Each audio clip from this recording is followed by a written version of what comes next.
নমস্কার বন্ধুরা, সুপ্রভাত। কেমন আছেন সবাই? আশা করি সবাই ভালো আছেন, আমিও ভালো আছি। চলুন এক নজরে দেখে নেব যে আজকে আমাদের দিন কেমন কাটতে পারে।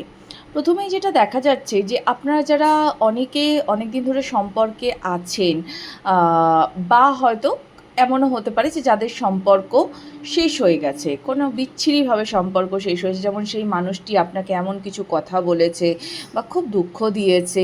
এরকম যদি কোনো সিচুয়েশান থেকে থাকে বা আপনাদের মধ্যে ঝগড়া হয়ে এমন কোনো পরিস্থিতির সৃষ্টি হয়েছে যেটা আপনাকে খুব কষ্ট দিয়েছে, আপনি প্রচুর কান্নাকাটি করেছেন, তাহলে সেই মানুষটি কিন্তু তার ভুল রেকটিফাই করার চেষ্টা করছেন।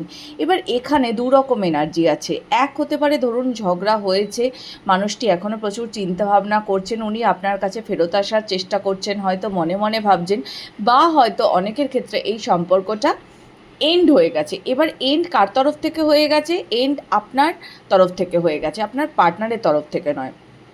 আপনি সেই ডিসিশানটা নিয়ে নিয়েছেন যে না, আমি এই দিকে তো আমি আর ফিরবো না, এরকম। এবং এটা আপনি প্রচুর চিন্তা ভাবনা করে তবেই এই ডিসিশানটা নিয়েছেন যে না, আমি এবার আমার নিজের বাউন্ডারিজটাকে আর সেট করে রাখবো না, আমি নিজেকে ফ্রি করে দিতে চাই। তো আপনি এক্ষেত্রে ফ্রি করে দিয়েছেন, কিন্তু হয়তো এখানে আপনার মানুষটি এখনও আরেকটা সুযোগের অপেক্ষায় আছেন, বা নতুন কোনো মানুষ কিন্তু চেষ্টা করছেন আপনার লাইফে এন্ট্রি নেওয়ার।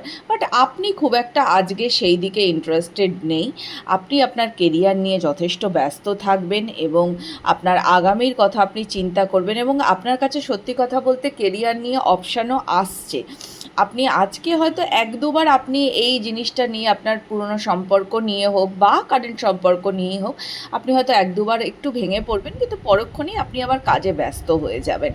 আপনার সারাটা দিন আজকে এরকমই চলবে।